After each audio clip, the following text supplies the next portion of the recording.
want to shout out to Nick Carter, Troy Cross, and Harry Sudok. I mean, these guys are legends. As you know, they've all been on the show. I touched base with a couple of them over the past couple of days when I knew we'd be talking about this. And so I want to give them credit here for like a lot of the ideas and things we're going to share and discuss are things that come from them. They've tweeted a bunch of the stuff as well. I've retweeted several important threads, which you will have already seen, probably most or all of them, on my Twitter. So if you do want to link to any of them in the show notes or anything, they're all there. Including Harry's? Yeah, including Harry's. Yeah. That was epic. And there's one or two visuals as well that might be useful. There was one that shows I think it was in Harry's thread. I think it was the second tweet in that thread. It shows the energy stack, like the source of, the renewables, the non-renewables, because we're going to talk about, what is it called? Marginal emissions. Yeah. Right. Yes, this one. This is going to be really useful when we get there. So just have that handy. Yeah, and also shout out to Margot, who wrote a fantastic article, which we will put in the BPI, show right? notes. Yeah, we'll put that in the show notes. Just to echo what you said, I learned more about Bitcoin mining in the week I spent in Texas, Oklahoma, Arkansas, and where's the other place I went to? Visiting Riot, Giga, all these different companies, learning about mining, spending time with our new sponsor, Iris.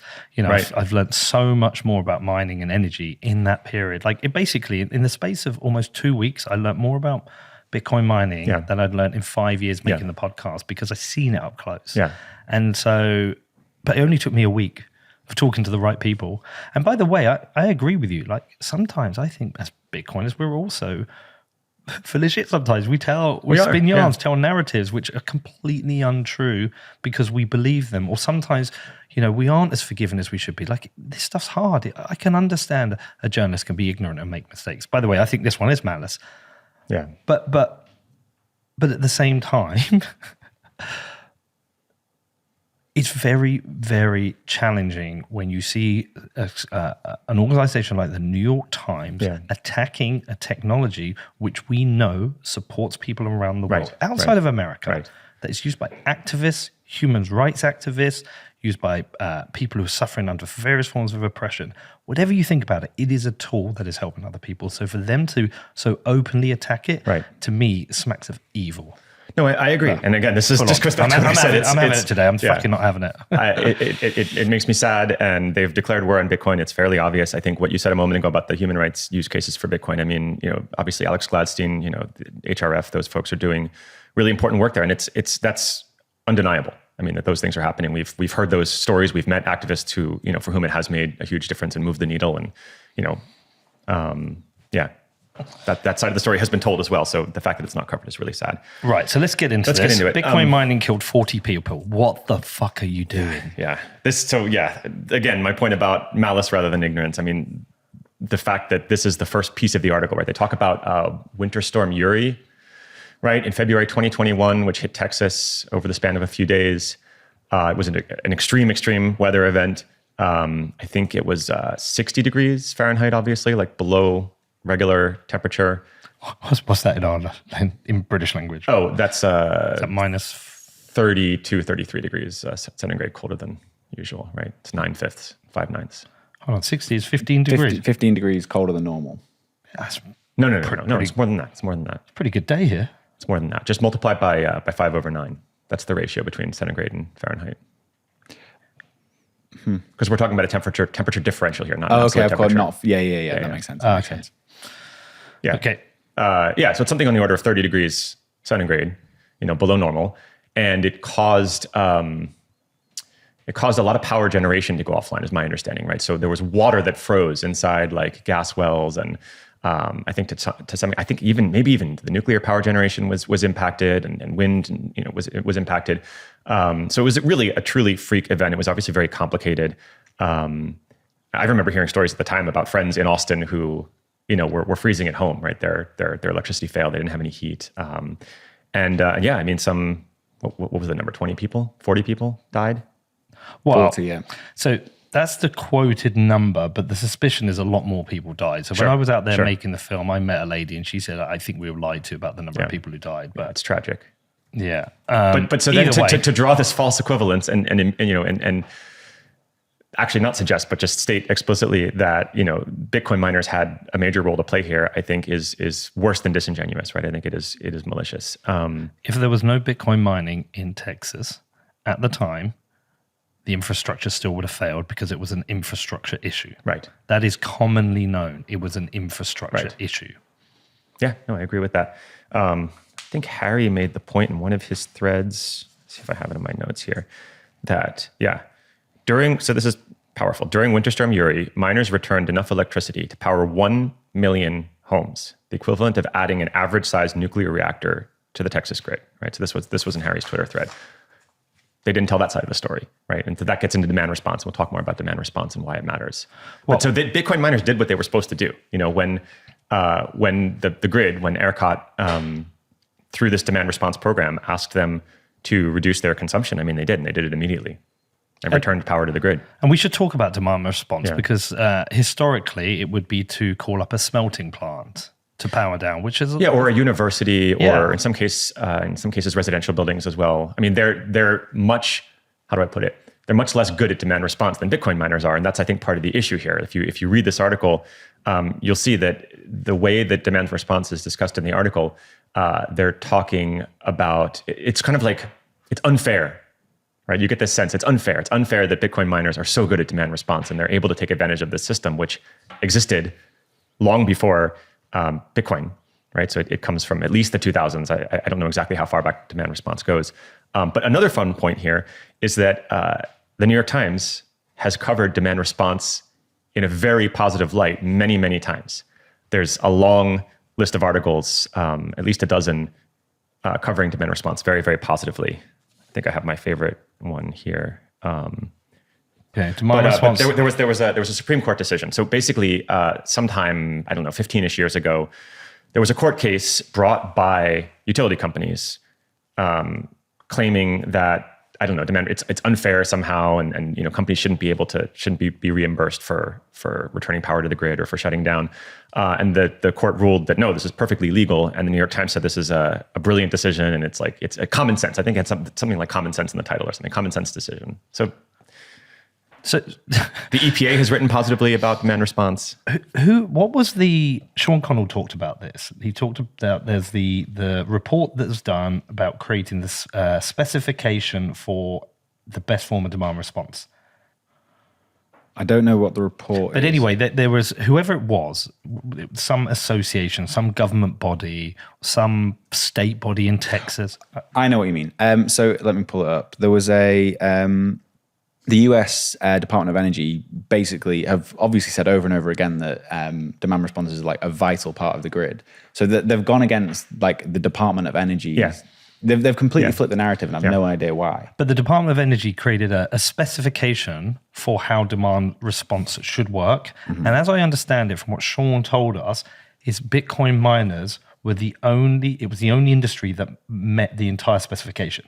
Right. In that they could instantly turn off. So can we step back a second and talk about what demand response is? And I'll throw in the thing after that. So let's do some basics. I know you're always happy to do basic. Yeah, I am too. it. And for me, like I'm at the remedial phase right now anyway with respect to like mining and power. So it's always helpful to cover basics. So let's start with some real basics. So at this moment, the best estimates suggest that Bitcoin mining overall is using 0.2%, that is to say 2/1000ths of all global energy usage. It's always good to put things in a global perspective.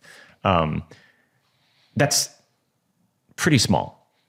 It's large in absolute terms, but it's very small in relative terms. And if it were to disappear tomorrow, it would have almost no impact whatsoever on global emissions and on climate change and those sorts of things. This is also a fairly obvious point, but Bitcoin mining does not directly cause any emissions. You probably saw the parody video that Riot put out on Twitter. Yeah. That was really funny. Did absolutely with brilliant. The CO2 monitor. do you know what? Pierre Rochard, for all our disagreements, he's absolutely been crushing it recently. And the really interesting point about that demand response video, the carbon emissions video that Pierre did, is that there are people retweeting it, criticizing him, saying, and not realizing that it's satire. Yeah, but not even that. They're saying Bitcoin is a delusional. But these same people aren't looking at a Tesla and associating them the same. Or for that matter, a data center, a Google data center, a exactly. Facebook data center. I mean, Bitcoin miners, I mean, again, stating the obvious, they're just computers, Yeah, that consume energy. just like every other Consumer industry energy. and application. Yeah. So PlayStations, Christmas lights. Christmas lights, that's one of my favorite ones. But so let's move towards demand response. Let's talk about that because it really is interesting. So the key things about Bitcoin mining as an industry and about Bitcoin mining farms are they have these golden, I think Nick called them golden properties or something. There's 3 or 4 of them, right? So one is that they're attenuable, right? Which means they can not only dial up and dial down their power consumption, they can shut off completely, and they can do so more or less instantly in a matter of seconds.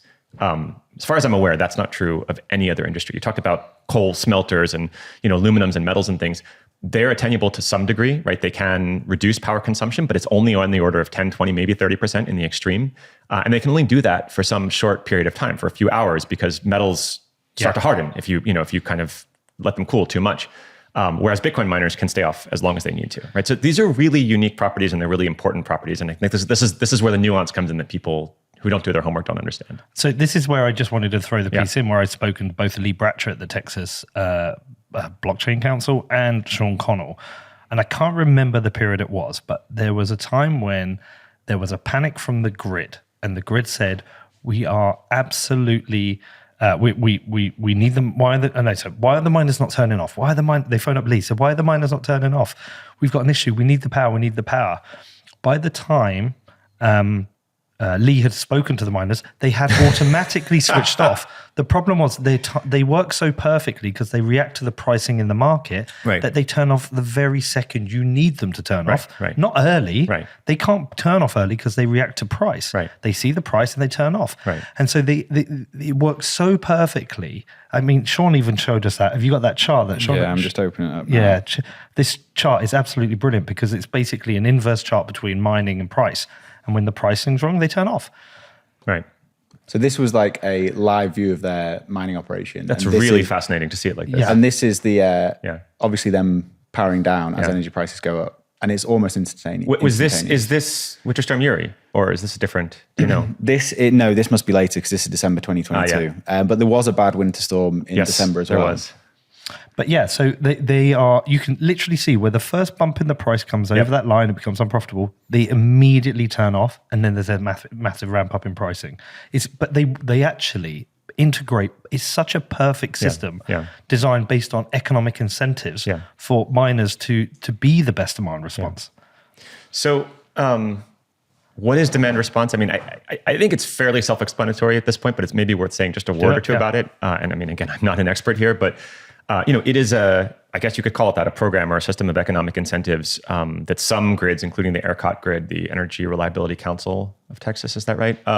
Put in place. I'm sure others have some version of this as well, whereby they do a couple things. So the first is they pay the consumer, so in this case, the Bitcoin mining farms, throughout the year to be a part of this program. So they're just picking up additional proceeds by being part of it and by being willing to shut down.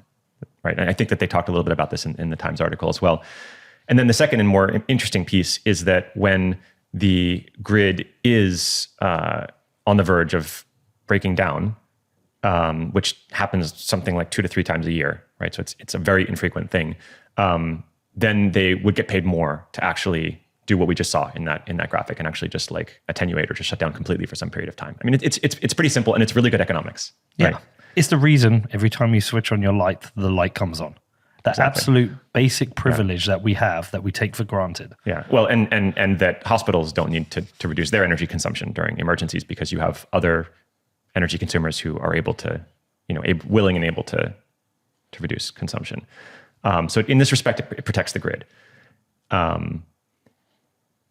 So the other point I think that was made by some of these folks that we've been discussing is that we are moving towards an overall more green, sustainable base of electricity generation, right? So things like wind and solar. And wind and solar are awesome, but the issue is that they, unlike nuclear and gas and some other sources of energy, there's periods when they produce a lot and periods when they produce less. And as we move more towards renewables, its demand response is going to become more important for exactly this reason, right? So we're gonna have these more of these situations where the demand spikes and the grid wouldn't be able to handle it without demand response. And the alternative, by the way, it's also worth mentioning, is what are called these gas peaker plants. So natural gas, at least in the United States, is the source of electricity generation that comes in. It's kind of like the supplier of last resort, it seems like. And they're enormously expensive, $8 to $10 billion, something like that, to construct one of these plants. And so I think you could make the case that, and I think Harry and some others have made the case, and maybe there's some hard numbers here as well, that if you have a really robust demand response system in place, you don't need as many of those peaker plants. So hopefully would bring down the overall cost of power. And it's, greener as well, because, gas is not the greenest way to generate electricity. Yeah, and it's probably just worth doing a little bit on the miners and Sure. the incentives they work to, and why it's good for them to operate as demand response. Well, so I think it comes down to cost, like you said, right? So the primary driver for the Bitcoin miners is cost, and I think it was Troy who made this point to me.